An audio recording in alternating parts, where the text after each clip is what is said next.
I'm just building structure so I can scale bigger. Love that. Like that's one of the things. But then the other thing is I'm actually investing. I've hired people so that I can actually generate leads. And then also we can digitally knock with some of the tools that we have too, where we can map off an area, and we have area where we could just go, like whether it's Sales Rabbit or Street Genie or all these other tools, you can get customers' names and you can be like, hey, we sell your neighbor across the street, has our system, and you can approach and sell people directly. Yeah, why wouldn't you Cloverleaf?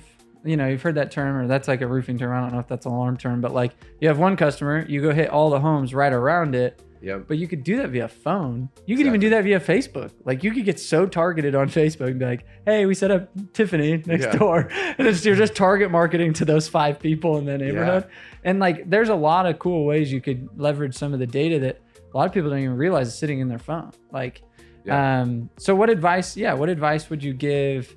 Let's talk about the business owner, because you've obviously been in that spot and felt that. And, you know, like if I was a business owner kind of looking for direction, what advice would you give them? They maybe have a small team or whatnot. Like what would you tell them?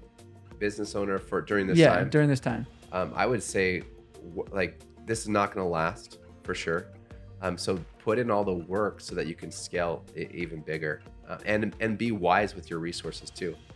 So for me, like in the past, I haven't spent money to generate my own leads because I've just knocked. But through this experience where I'm spending money or looking at other ways to do the business, it's actually made me way more creative than I ever been. Yeah, it's forced innovation. Exactly. So take that time to become creative and figure out the problems that you have. And then you'll create a ton of solutions, in my opinion, if you really just ponder and think about it. And as a result, you'll get big results in the long run. Well, I think it just adds another like tool in your tool belt as we come out of this. It's kind of like, hey, now you know, like, let's say you lose your door team. Let's say they get poached by another company. You're not sitting there like, oh, what do I do? Like you're like, well, I learned that I have this other tool. I can maybe sell over the phone. Yeah, and I could sell over the phone. I never sold over the phone.